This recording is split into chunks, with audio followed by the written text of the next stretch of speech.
L'anime débute avec un jeune homme masqué et vêtu de noir qu'on appelle communément le Joker, en plein braquage dans un casino. Le Joker mène cette opération avec plusieurs de ses complices, membres de l'organisation des voleurs fantômes. Pendant ce braquage nocturne, le Joker se montre vif dans sa quête pour échapper au casino. Malheureusement, alors qu'il est sur le point de réussir à s'enfuir, il est intercepté par les forces spéciales de la police. Résultat des courses, il est arrêté et mis en détention par la police pour une série d'accusations allant du vol au meurtre en passant par entrave à la justice. Le Joker, dont le vrai nom est Amamiya Ren, est ensuite détenu et interrogé par une enquêtrice de police nommée Nijima. Nijima est une procureure chargée par la police d'enquêter sur les affaires liées aux voleurs fantômes. La procureure Nijima met immédiatement la pression sur Ren en lui posant de nombreuses questions, allant de la raison pour laquelle il a commis tous ces crimes à la manière dont il a pu accomplir des actes aussi déraisonnables que voler et altérer les cœurs humains. Ren, qui semble confus et ne se souvient de rien, répond laconiquement en disant qu'il ne sait pas ce qu'il a fait ni comment il a pu le faire. Quelques instants plus tard, une petite fée bleue apparaît et demande à Ren de se souvenir de ce qui lui est arrivé il y a 6 mois. C'est cet événement qui a déclenché toute cette série d'incidents et l'a impliqué dans l'organisation des voleurs fantômes. La scène nous ramène à il y a 6 mois, lorsque Ren venait d'arriver chez un proche de ses parents, un certain oncle Sojiro Sakura. Sojiro est le propriétaire d'un café qui connaît les parents de Ren depuis longtemps. Oncle Sojiro a été chargé d'héberger et de veiller sur Ren pendant un certain temps, alors qu'il était encore en liberté surveillée. Il s'est avéré que Ren avait été impliqué dans une affaire violente avec une femme. La vérité, c'est que Ren avait tenté de porter secours à une femme qui était sur le point d'être attaquée par un homme un soir.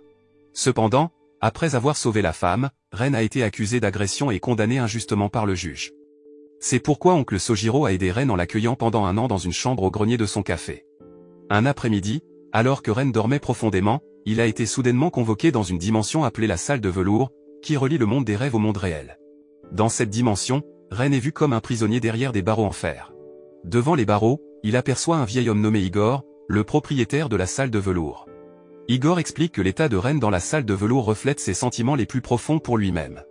En voyant Ren ainsi confiné derrière les barreaux, Igor prédit qu'un destin funeste l'attend. Mais Ren peut changer ce destin d'une manière. Malheureusement, Igor ne révèle pas la méthode en question et demande à Ren de retourner dans son monde d'origine. Après cela, Ren se réveille de son sommeil. Le lendemain matin, oncle Sojiro emmène Ren faire une demande d'inscription à l'école secondaire SUJN, qui sera sa nouvelle école. L'établissement avait initialement des réticences à accepter Ren comme élève parce qu'ils étaient déjà au courant de l'affaire récente le concernant. Cependant, comme le directeur connaissait bien oncle Sojiro, ils finirent par accepter Ren. Quand Ren fait son entrée à l'école le premier jour, il rencontre accidentellement une fille nommée Takamaki-an à l'arrêt de bus. Peu de temps après, un professeur masculin nommé Kamoshida, connu comme professeur de sport à l'école secondaire SUJN, arrive vers Anne dans sa voiture. Kamoshida propose alors à Anne de la conduire jusqu'à l'école SUJN. Anne répond rapidement et le remercie tout en montant dans la voiture. Tandis que Ren, lui aussi, se voit proposer un trajet, il choisit de décliner poliment. Peu de temps après, un étudiant nommé Ryuji s'approche de Ren et lui explique que Kamoshida est un professeur qui maltraite toujours les élèves à l'école SUJN. Entendant les paroles empreintes de haine de Ryuji, une application sur le téléphone de Ren s'active soudain et les propulse tous deux dans un monde inconnu. L'endroit qui devait être leur école s'est métamorphosé en un magnifique château ancien. Ren et Ryuji, qui ne comprennent rien à la situation, avancent à l'intérieur du château, pensant toujours être dans leur école. Une fois à l'intérieur, plusieurs soldats de fer apparaissent soudain et les jettent en prison. Cet endroit est une dimension appelée palais, une manifestation des désirs sombres et des pensées néfastes qui habitent un être humain. Ryuji, exaspéré par le comportement odieux de Kamoshida, tente de riposter. Cependant, il se fait capturer et est sur le point d'être exécuté par Kamoshida. Voyant cela, Ren ressent une irritation grandissante et souhaite se rebeller pour sauver Ryuji. Son désir ardent d'aider autrui lui fait soudainement entendre la voix d'une petite fée bleue qui lui propose de conclure un contrat avec elle. Après avoir conclu ce pacte, Ren commence à ressentir des changements physiques et acquiert le pouvoir spécial d'une persona nommée Arsène. Une persona est une puissance émergeant du subconscient humain et des désirs cachés qui habitent en lui. Ren se lance immédiatement dans la bataille contre les soldats de fer et enferme Kamoshida derrière les barreaux du château. Ensuite, lui et Ryuji parviennent à s'échapper de cet endroit pour retourner dans le monde réel.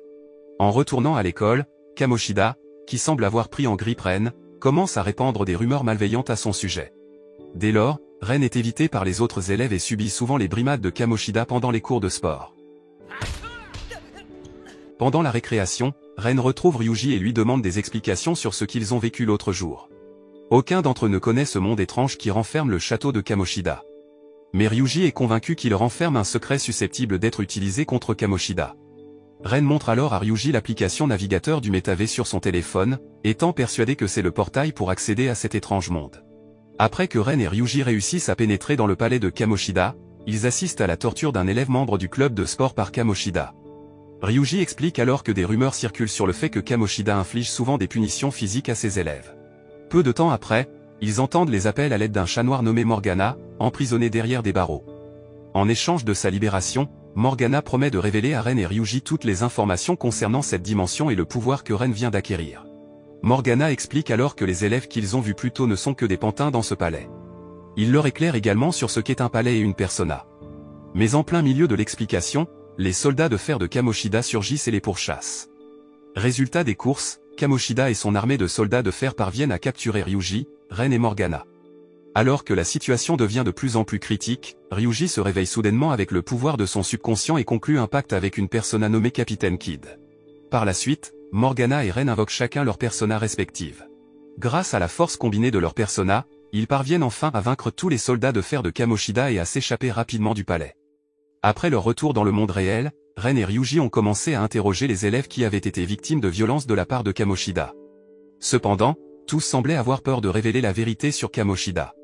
Alors que Ren et Ryuji discutaient, Morgana est soudainement arrivée et leur a expliqué comment affronter Kamoshida dans la dimension du palais.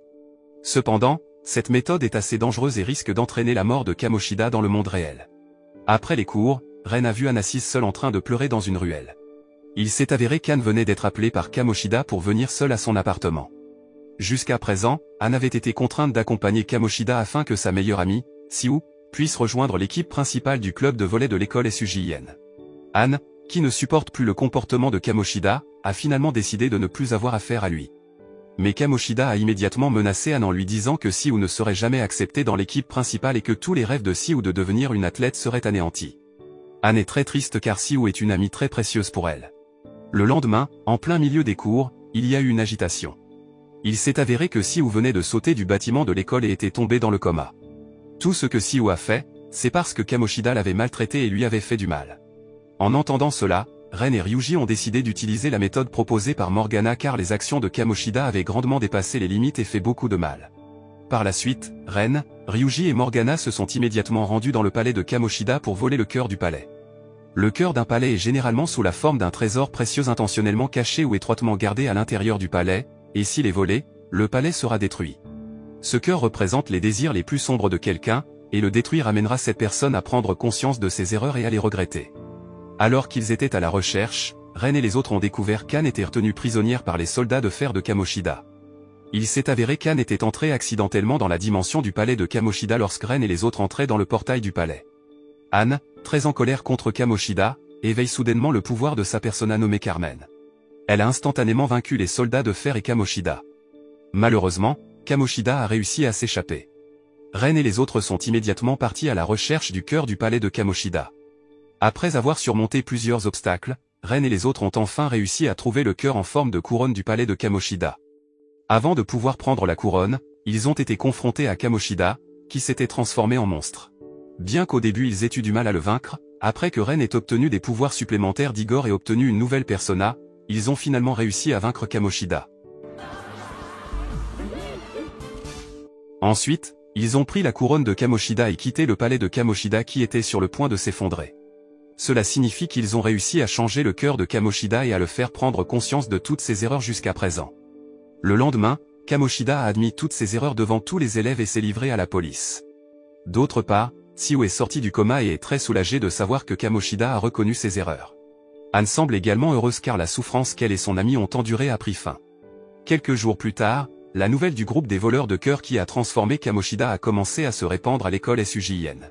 La nouvelle a tellement circulé que Nishina, un élève, a posté à ce sujet. Nishina a été impressionné par le groupe des voleurs de cœur, qui a mis à jour les méfaits de personnes malveillantes comme Kamoshida.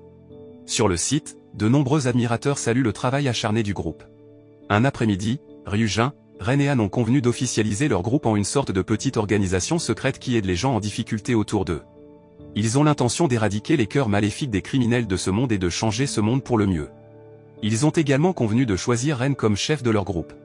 Ren a nommé leur groupe l'Organisation des voleurs fantômes. Dans leur prochaine mission, Morgana explique une dimension connue sous le nom de Memento. Memento est une dimension qui relie tous les palais des humains sur cette terre. Grâce à ces mémentos, les voleurs fantômes peuvent suivre le palais de la prochaine cible. Le lendemain, Anne raconta à Ren et Ryujin qu'elle avait récemment été suivie par un inconnu. Après enquête, il s'avéra que cet homme se nommait Yuzuki. Il était l'élève d'un célèbre peintre nommé Madaram. Yuzuki avait délibérément suivi Anne car il était intéressé par sa silhouette et avait l'intention de lui demander de poser pour son dernier tableau. Après cela, Yuzuki leur remit 3 billets pour pouvoir assister à l'exposition d'art organisée par Madaram ce week-end. Lorsque Ren, Ryuji et Anne arrivèrent à l'exposition, Ren découvrit un fait terrifiant à propos de Madaram. On prétendait que ce dernier traitait mal ses élèves et leur volait de force leurs œuvres pour les publier comme siennes. Ils tentèrent d'interroger Yuzuki à ce sujet.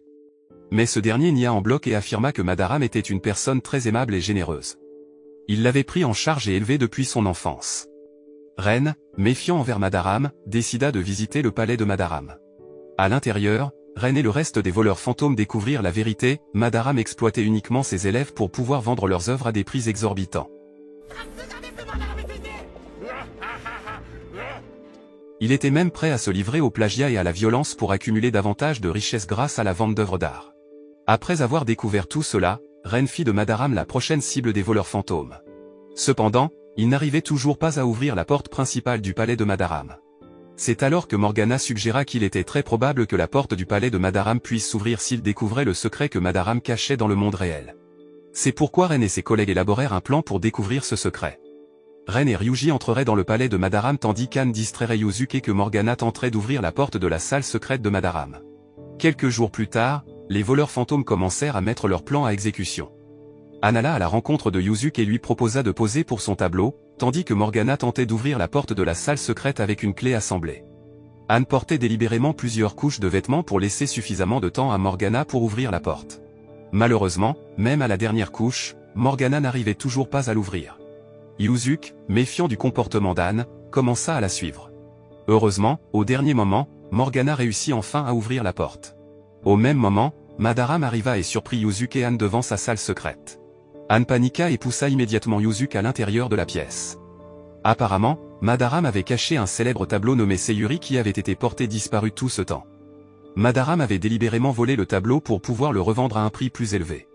Après cela, Anne et Morgana s'enfuirent de la pièce pour entrer dans la dimension du palais en utilisant l'application MetaV. Malheureusement, Yuzuki entra également accidentellement dans le palais de Madaram. Yuzuki découvrit enfin la vérité sur la pourriture de Madaram, qui trichait souvent pour accumuler de la richesse en s'appropriant les œuvres d'art d'autres personnes. Écœuré par Madaram, Yuzuki éveilla soudainement son persona et fit un pacte avec Goemon. Il attaqua immédiatement Madaram et ses hommes avec la puissance de son persona. Cependant, Yuzuki, utilisant autant de pouvoir pour la première fois, commença à se fatiguer et Madaram parvint à s'échapper. Mais Ren et les autres ne s'en préoccupèrent pas, car leur objectif principal était de voler le noyau du palais de Madaram. Après avoir trouvé le noyau du palais, ils se confrontèrent immédiatement à Madaram avec la puissance de leurs personas respectifs. Bien que les voleurs fantômes aient eu initialement du mal à vaincre Madaram, ils parvinrent finalement à le battre avec l'attaque ultime de leur persona. Maintenant que le palais de Madaram s'est effondré, les voleurs fantômes ont une fois de plus accompli leur mission avec succès. Le lendemain, Madaram a avoué son acte odieux en public et s'est rendu à la police. Comme l'affaire a commencé à faire le tour des médias, la réputation des voleurs fantômes s'est améliorée aux yeux du public japonais. Par la suite, Yuzuki a été officiellement déclaré membre de leur groupe. Les voleurs fantômes sont de plus en plus passionnés par l'idée de pouvoir aider les gens en punissant ceux qui sont cruels dans l'âme. Lorsque Ren et ses amis d'école font une visite d'études dans une station de télévision, ils voient un détective lycéen très populaire nommé Akechi. Akechi exprime son opinion à propos des voleurs fantômes, qui ont récemment commencé à être idolâtrés par de nombreux Japonais. Akechi a un avis différent de la moyenne des gens. Il affirme que le gouvernement devrait poursuivre des groupes comme les voleurs fantômes car ce groupe juge quelqu'un de manière unilatérale.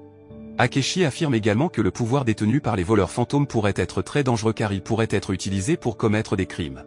Akechi déclare ouvertement qu'il essaiera de découvrir qui sont réellement les voleurs fantômes avec l'aide de la police. Lorsque Ren, Ryuji et Anne discutent d'Akechi à l'école, une fille nommée Makoto s'approche d'eux. Makoto est la présidente du conseil des élèves de l'école, que le directeur a chargé de découvrir qui sont les personnes impliquées avec les voleurs fantômes. Cela parce que le directeur a reçu des informations selon lesquelles il était très probable que les membres des voleurs fantômes soient des étudiants du lycée SUJIN. Après avoir enquêté, Makoto découvre enfin que Ren, Ryuji et Anne sont membres des voleurs fantômes. Mais avant de le signaler au directeur, elle veut d'abord savoir quel type de justice le groupe des voleurs fantômes recherche. Makoto leur confie alors une affaire concernant un groupe mafieux à Shibuya qui extorque régulièrement des étudiants et les utilise pour vendre de la drogue. Ren, qui ne veut pas que l'identité des membres des voleurs fantômes soit révélée aux autres, choisit finalement d'accepter l'affaire. Les voleurs fantômes enquêtent alors sur toutes les informations concernant la mafia et découvrent que le chef de la mafia se nomme Kaneshiro. Ils pénètrent ensuite dans le palais de Kaneshiro sous la forme d'un bâtiment bancaire, en compagnie de Makoto. Une fois à l'intérieur, ils voient Kaneshiro et ses hommes qui les accueillent immédiatement. Kaneshiro reconnaît même Makoto, qui est la petite sœur du procureur Nijima. Kaneshiro a l'intention de vendre Makoto et sa grande sœur à ses clients VIP pour gagner beaucoup d'argent. Ces paroles mettent Makoto en colère et provoquent l'éveil accidentel de son persona, nommé Yohana. Makoto attaque immédiatement Kaneshiro et ses hommes, mais la tentative échoue car Kaneshiro parvient à s'échapper. Ensuite, Makoto et les membres des voleurs fantômes partent immédiatement à la recherche du noyau du palais de Kaneshiro, que Kaneshiro a déjà gardé sous la forme de mouche sale. Makoto et les membres des voleurs fantômes déploient immédiatement leurs pouvoirs persona respectifs pour se battre contre Kaneshiro. Après un combat assez intense, ils parviennent enfin à le vaincre. Le lendemain, de nombreux médias rapportent que Kaneshiro s'est rendu à la police. Après avoir accompli la mission, Makoto rejoint officiellement les voleurs fantômes et choisit de ne pas révéler l'identité des membres au directeur. Makoto explique ensuite que les voleurs fantômes sont un groupe qui défend la justice pour le bien de tous. Le lendemain, Ren qui se détendait dans le café de l'oncle Sojiro rencontra accidentellement Akechi. Il lui demanda alors à nouveau son avis sur les voleurs fantômes. Cependant, Akechi restait ferme dans sa position et considérait les voleurs fantômes comme une organisation dangereuse. Après cela, Akechi invita Ren à jouer aux échecs ensemble. À partir de ce jour-là, ils se rencontrèrent souvent à la même heure pour jouer aux échecs et discuter. Lors d'une de leurs rencontres, Ren parvint à battre Akechi pour la première fois dans une partie d'échecs. Il affirma également faire partie des personnes qui soutiennent les voleurs fantômes. Selon Ren, les voleurs fantômes ne sont pas un groupe qui contrôle les cœurs pour satisfaire leurs désirs personnels, comme le prétend Akechi, car le groupe défend les valeurs de la justice. La popularité des voleurs fantômes aux yeux du public japonais semble avoir explosé. De plus, le groupe a réussi à mettre au jour d'importants crimes qui étaient nuisibles à la société. Cependant, il y a eu une réaction différente de la part de l'organisation de hackers internationale appelée Medjed. Medjed affirme que la justice montrée par les voleurs fantômes est fausse, et que le seul véritable exécuteur de la justice, c'est eux. Medjed était autrefois un groupe de hackers capable de dévoiler tous les cas de fraude et de blanchiment d'argent de sociétés corrompues. Mais récemment, Medjed a en fait chanter les entreprises pour son propre gain personnel. Medjed a ensuite lancé une première attaque en coupant l'électricité dans les grandes villes et les gares. Les voleurs fantômes n'ont finalement eu d'autre choix que de combattre Medjed, car ils avaient menacé la sécurité de l'État japonais. Le lendemain, Ren reçoit un message d'une personne mystérieuse se faisant appeler Alibaba, affirmant qu'il a découvert toutes les identités des membres des voleurs fantômes. Il a même appris que Ren était le leader des voleurs fantômes. Alibaba déclare ensuite qu'il pourrait aider les voleurs fantômes à combattre Medjed si ces derniers étaient prêts à répondre à sa demande. Les voleurs fantômes sont chargés de voler le cœur de quelqu'un nommé Sakura Futaba. Ren et le reste des voleurs fantômes acceptent de voler le cœur de Futaba Sakura car ils doivent immédiatement combattre Medjed et protéger le Japon contre la menace des cyberattaques. En discutant de qui est Sakura Futaba, les voleurs fantômes découvrent enfin que Sakura Futaba est la fille d'un ami d'oncle Sojiro nommé Wakaba. Sojiro s'occupe de Futaba depuis que sa mère s'est suicidée devant elle. Depuis cet événement, Futaba est devenue dépressive et s'est isolée. Ren et les autres décident d'aider Futaba en volant les ténèbres de son cœur. Après avoir été persuadé par Ren et les autres, Futaba finit par accepter d'ouvrir la porte de sa chambre. Les voleurs fantômes entrent immédiatement dans le palais de Futaba, à leur grande surprise, Futaba entre également dans son propre palais car elle possède également l'application du MetaV. Une fois dans le palais de Futaba, elle voit les membres des voleurs fantômes lutter contre le monstre qui incarne sa mère. Futaba, qui était déprimée car elle pensait que sa mère la haïssait depuis tout ce temps, éveille soudainement le pouvoir de son persona. Cependant, après avoir revécu l'incident réel et réalisé à quel point sa mère l'aimait, Futaba parvient enfin à pardonner à sa mère. La forme de sa mère disparaît enfin du palais de Futaba. L'impact de l'éveil du pouvoir du persona de Futaba la rend malade dans le monde réel car sa condition physique est un peu faible et elle se fatigue rapidement. Après que la mission soit terminée, oncle Sojiro remercie Ren et les autres pour avoir aidé Futaba. Une fois rétabli, Ren lui demande de l'aider à combattre Medjed. D'un clic, Futaba parvient à vaincre Medjed et les voleurs fantômes remportent à nouveau la victoire contre leur ennemi. Il s'avère que la personne qui a créé Medjed au départ était Futaba, mais après que son nom soit devenu connu de beaucoup de gens, le nom de Medjed a souvent été utilisé pour faire chanter les entreprises corrompues. Maintenant, Futaba n'utilise plus le nom de Medjed et adopte un nouvel alias, celui d'Alibaba. Le lendemain, les voleurs fantômes invitent Futaba à rejoindre leur groupe, et elle accepte immédiatement. Dans les jours qui suivent, Morgana a l'air triste et peu inspiré. Il a l'impression de ne plus être utile aux voleurs fantômes. De plus, les autres membres des voleurs fantômes ont évolué et sont bien plus compétents que lui. Ren essaie de convaincre Morgana qu'il est le membre le plus important des voleurs fantômes. Un jour, Ren et les autres reçoivent la nouvelle que le directeur du lycée SUJN s'est suicidé et que les voleurs fantômes sont accusés d'en être la cause. Cela parce qu'avant le suicide du directeur, l'affaire des voleurs fantômes et de Kamoshida a refait surface dans divers médias. Ren et les autres ont immédiatement enquêté sur les informations concernant la mort du directeur pour découvrir la véritable cause du décès. Grâce aux informations de sa sœur aînée, Makoto découvre quelque chose d'étrange à propos de la mort du directeur.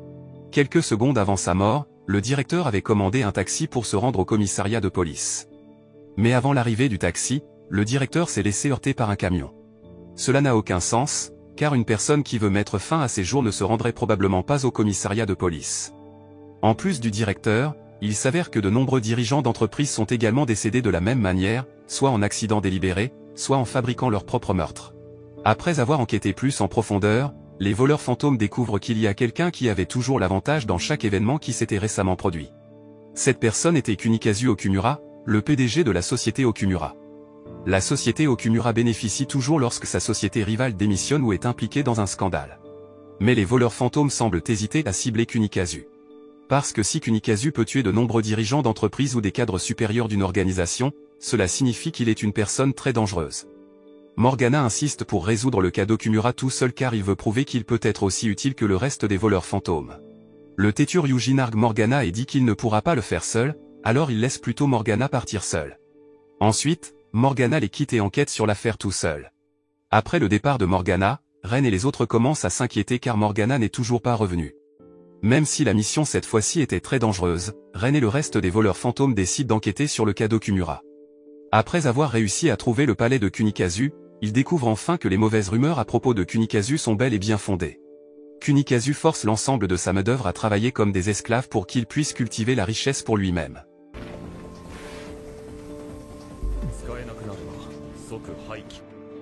Les voleurs fantômes commencent à fouiller le palais à la recherche de l'endroit où se trouve Morgana. Mais leur chemin est bloqué par une porte en fer fermement verrouillée par une authentification biométrique. Ryuji essaie fort de défoncer la porte mais ses tentatives échouent toujours. Peu de temps après, Morgana apparaît soudainement devant eux avec une fille qui possède également le pouvoir de Persona.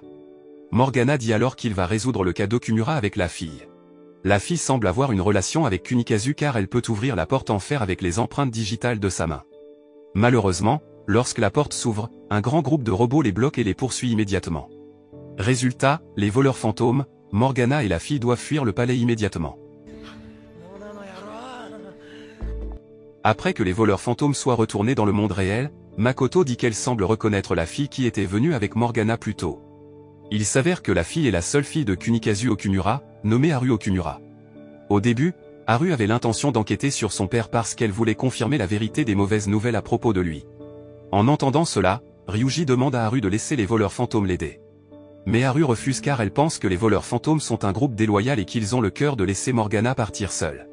Elle choisit donc d'enquêter sur cette affaire avec Morgana. Le lendemain, Haru rencontre par hasard son fiancé dans une ruelle. Morgana, qui voit le fiancé de Haru être impoli envers elle, attaque immédiatement l'homme. Malheureusement, l'homme a immédiatement jeté et frappé Morgana jusqu'à ce qu'il soit blessé. De toutes ses forces, Morgana crie à l'aide des voleurs fantômes de toutes ses forces. Après avoir entendu la voix de Morgana, Ryuji se précipite immédiatement pour le chercher.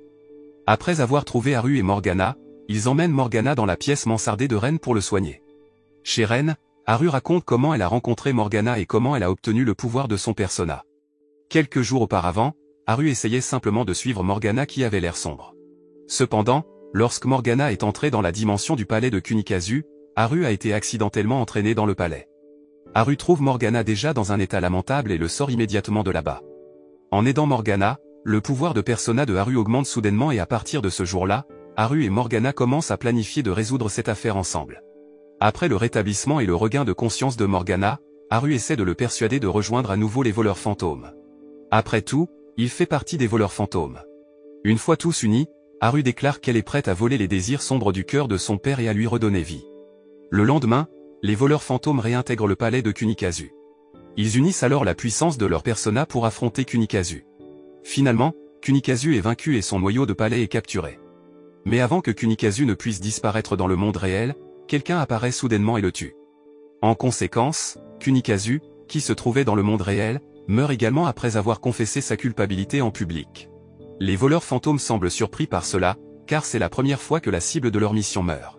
Il s'avère que le cerveau derrière la mort de Kunikazu était un vieil homme nommé Monsieur Suji, qui a délibérément tué Kunikazu pour ternir la réputation des voleurs fantômes et les faire paraître dangereux aux yeux du public. Dès le début, Monsieur Suji, qui était à la tête du bureau du procureur japonais, avait l'intention de se débarrasser des voleurs fantômes. Monsieur Suji a également demandé au procureur Nijima d'enquêter sur l'affaire des voleurs fantômes et lui a promis une promotion. D'un autre côté, Ren et les membres des voleurs fantômes commencent à discuter de la mort de Kunikazu. Ils réalisent qu'il y a quelqu'un ou un groupe qui veut faire des voleurs fantômes des boucs émissaires de la mort de Kunikazu.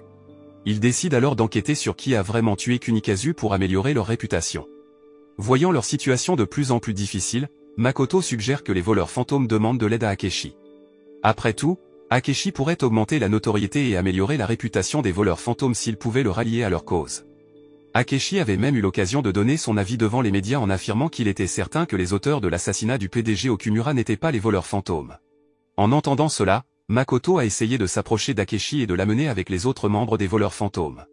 Il semble qu'Akechi ait déjà deviné que Ren et ses amis faisaient partie des voleurs fantômes, car il n'avait pas l'air du tout surpris après avoir rencontré tous les membres des voleurs fantômes. Apparemment, Akechi avait suivi Ren et les autres lorsqu'ils entraient dans la dimension du palais de Kunikazu. Akechi avait été accidentellement emporté dans le palais et avait tout vu ce qui était arrivé à Kunikazu. Il avait vu un homme masqué qui avait tué Kunikazu avec un pistolet. À ce moment-là, Akechi avait commencé à éveiller le pouvoir de son persona.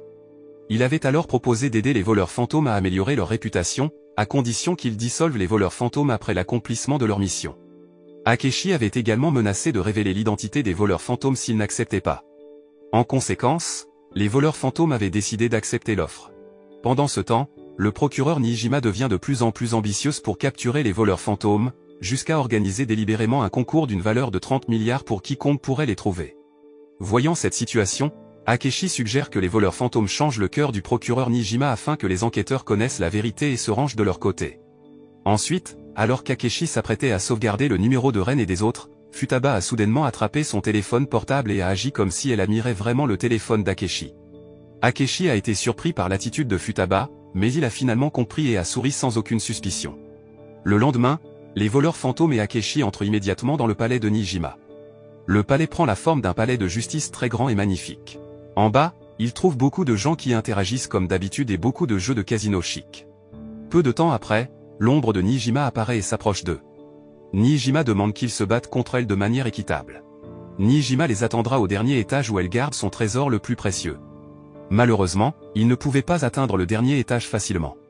Ils doivent collecter autant de points que possible pour obtenir des cartes d'accès pour monter à l'étage suivant. Après avoir accumulé des points et passé plusieurs étages, ils doivent traverser un pont en forme de balance très grande. Ren et les autres collectent immédiatement plus de points pour traverser le pont. Après avoir réussi à traverser le pont, ils parviennent enfin au dernier étage et affrontent le procureur Nijima. Pour que leur combat soit équitable, Ren et les autres se relaient contre Nijima. Mais le pouvoir de l'ombre de Nijima est très fort. Heureusement, Akechi et Ren parviennent à vaincre Nijima en combinant leurs pouvoirs de persona. Ainsi, le cœur de Nijima a changé et elle a réalisé la véritable vérité. Avant qu'Akechi et les voleurs fantômes ne quittent le palais, Futaba a détecté que de nombreuses troupes avaient encerclé l'endroit. Ren a ensuite demandé à Akechi et au reste des voleurs fantômes de s'enfuir pendant qu'ils distrairaient et gagneraient du temps. Après être sortis, Akechi et le reste des voleurs fantômes ont vu que Ren avait été capturé par la force conjointe de police qui avait encerclé l'endroit. Après le départ des membres des voleurs fantômes et d'Akechi, ils ont commencé à discuter des moyens de sauver Ren.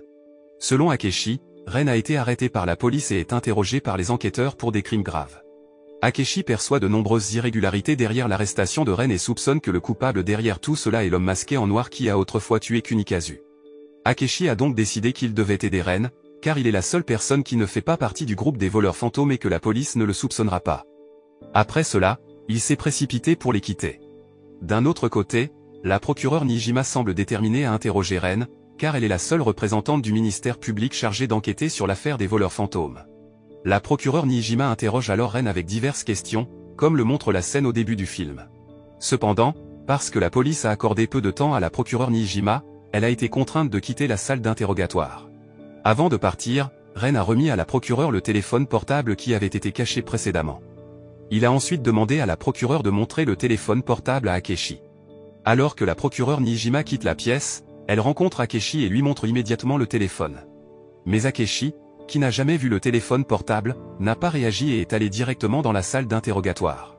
Avant d'entrer dans la salle d'interrogatoire, Akechi a demandé à un garde de l'accompagner à l'intérieur. C'est là qu'Akechi a saisi l'arme du garde et a immédiatement pointé son arme sur Ren après avoir tiré sur l'officier. Peu de temps après, Akechi a souri avec ruse et a abattu Ren. Akechi avait l'air satisfait d'avoir tué Ren et il a quitté les lieux. Après la mort de Ren, la nouvelle du décès du chef des voleurs fantômes a commencé à se répandre dans les médias. De nombreux médias ont rapporté que le chef des voleurs fantômes était décédé après s'être suicidé dans la salle d'interrogatoire. En même temps, les personnes impliquées dans la mort de Ren ont également été tuées. L'une d'entre elles était le seigneur Monsieur Suji, qui est mort soudainement de la même manière que Kunikazu. Il s'est avéré que Monsieur Suji n'était qu'un pion ou un subordonné de quelqu'un de plus puissant. D'un autre côté, l'oncle Sojiro trouve la procureure Nijima en train de porter Ren blessé dans son café. Il s'avère que Ren est en réalité toujours en vie et que la personne tuée par Akechi n'était que l'ombre de Ren. Après s'être rétabli, Ren a finalement pu retrouver le reste des voleurs fantômes. Il semblait heureux de savoir que Ren allait bien. Makoto explique ensuite à la procureure Nijima ce qui s'est vraiment passé. Les voleurs fantômes avaient précédemment élaboré un plan pour tromper Akechi. Ils avaient découvert qu'Akechi les avait en réalité trahis et avait l'intention de les trahir. Ils ont donc mis en scène une situation qui a fait croire à Akechi que Ren avait été arrêté, alors que tout n'était qu'un piège. À l'insu d'Akechi, ils avaient déjà étudié le palais de Nijima et avaient l'intention d'en tirer parti car le palais de Nijima avait la même structure de bâtiment que les bâtiments du monde réel. Ils ont utilisé l'une des mêmes salles d'interrogatoire que la salle d'interrogatoire du bâtiment où travaillait Nijima. Ils ont ensuite utilisé l'ombre de Ren, qui ressemblait beaucoup à Ren dans le monde réel. Avant de se rendre dans le palais de Nijima avec Akechi, Ren s'était délibérément laissé arrêter par le ministère public. Ainsi, l'ombre de Ren apparaîtrait également dans la salle d'interrogatoire du Métavé. Lorsqu'Akechi s'apprête à entrer dans la salle d'interrogatoire dans le monde réel, il active accidentellement le monde du Métavé via le téléphone portable qu'il avait donné à Nijima. Cela signifie que, lorsqu'Akechi s'apprêtait à entrer dans la salle d'interrogatoire dans le monde réel, il a en réalité pénétré dans la salle d'interrogatoire du Métavé, et la personne qui l'a tué n'était pas le vrai Ren. Ensuite, Futaba explique à Nijima comment ils ont découvert qu'Akechi les avait trahis. Il s'avère qu'auparavant, Futaba avait installé une application d'écoute sur le téléphone portable d'Akechi lorsqu'elle lui avait dérobé son téléphone l'autre jour. Futaba découvre un enregistrement téléphonique entre Akechi et le cerveau derrière tout cela. Il s'avère que le véritable coupable dans l'affaire de la mort de Kunikazu et de Monsieur Suji ainsi que de tous les dirigeants d'entreprises qui sont morts mystérieusement, était un homme nommé Shido Masayoshi. Shido est un politicien populaire parmi le peuple et se présente à un poste ministériel. Il est parmi ceux qui sont contre les voleurs fantômes, il profite de la situation où les gens ne font plus confiance aux voleurs fantômes et tente de convaincre le public que les voleurs fantômes n'existent en réalité pas. Shido était également celui qui avait élaboré un tel plan pour ternir la réputation des voleurs fantômes. Ren partage alors que c'était aussi Shido qui avait signalé de fausses accusations au tribunal et l'avait condamné à une mise à l'épreuve. Après avoir entendu tout cela, tous les membres des voleurs fantômes sont d'accord pour faire de Shido leur prochaine cible. La scène change pour montrer le moment où Akechi rencontre Shido.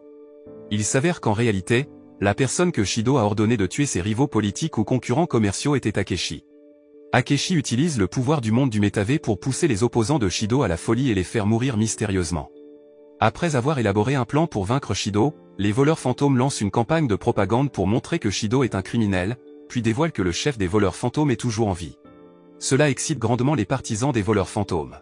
Ensuite, les voleurs fantômes pénètrent dans le palais de Shido. Le palais se présente sous la forme d'un yacht de luxe naviguant au-dessus des villes presque submergées. Cela indique que les sombres désirs de Shido sont immenses et dangereux. Ils cherchent alors l'endroit où le trésor précieux de Shido est caché. Mais leur progression est bloquée par Akechi, qui semble prêt à les affronter. Il s'avère que la raison pour laquelle Akechi aide Shido est de se venger. Akechi est l'enfant illégitime de Shido, qui a été abandonné. Il feint alors d'aider Shido et a l'intention de le faire tomber lorsque Shido est presque au sommet du pouvoir. Mais après avoir perdu un combat en tête-à-tête avec Ren, Akechi rencontre soudainement son propre reflet, créé à partir de la perception de Shido envers Akechi. Après avoir découvert ce que Shido pense de lui, Akechi réalise enfin qu'il a été manipulé par Shido depuis le début. C'est pourquoi Akechi décide d'aider les voleurs fantômes en affrontant toute l'armée de Shido seul. Pendant ce temps, Ren et les autres se rendent dans la salle où le trésor de Shido est caché. Dans cette pièce, l'ombre de Shido les attend et se prépare à affronter les voleurs fantômes. Il s'avère que le pouvoir dont dispose Shido est immense, compte tenu de l'ampleur de ses sombres désirs. Heureusement, Ren, avec le pouvoir de sa toute nouvelle persona nommée Alice, parvient enfin à vaincre Shido. De retour dans le monde réel, tous les membres des voleurs fantômes sont témoins de Shido avouant tous les crimes odieux qu'il a commis jusqu'à présent. Mais étrangement, après cet aveu de Shido, le public ne croit pas qu'il soit un criminel et pense plutôt que les voleurs fantômes n'ont jamais existé. Après cela, la procureure Nijima vient voir les voleurs fantômes pour discuter de cette singularité. Il s'avère que le ministère public a exclu Nijima de l'enquête sur l'affaire des voleurs fantômes, car on soupçonne qu'elle est impliquée avec le groupe. Nijima craint qu'il y ait d'autres criminels comme Akeshi et Shido qui utilisent le pouvoir du monde du métavé pour commettre des crimes à l'échelle nationale. Par conséquent, elle demande aux voleurs fantômes de changer les cœurs de tous les Japonais pour qu'ils ne se rallient plus à Shido. Malheureusement, ce n'est pas facile à faire, car leur cible cette fois n'est pas un individu, mais la communauté entière. Morgana suggère alors qu'ils pourraient changer les cœurs des gens s'ils volaient les trésors précieux de Memento. Comme mentionné précédemment, Memento est la dimension où tous les palais humains sont connectés. Morgana explique alors qu'en raison de la destruction de Memento, le monde du métavé disparaîtra également et leurs pouvoirs de persona ne pourront plus être utilisés. Tous les membres des voleurs fantômes n'y voient aucun inconvénient et sont prêts à faire de cette mission leur dernière tâche. Après cela, les voleurs fantômes se rendent immédiatement à Memento pour accomplir leur mission finale. À l'intérieur de Memento, ils voient de nombreuses personnes emprisonnées et incapables de se libérer pour se sauver elles-mêmes. Après un long périple, les voleurs fantômes arrivent à un endroit qui renferme un gigantesque calice sacré. On sait que ce calice a usurpé et contrôlé la volonté des humains afin qu'ils ne sortent pas de la prison de Memento et qu'ils exécutent sa volonté. Peu de temps après, le calice sacré fusionne avec le monde réel, projetant ainsi tous les membres des voleurs fantômes dans le monde réel.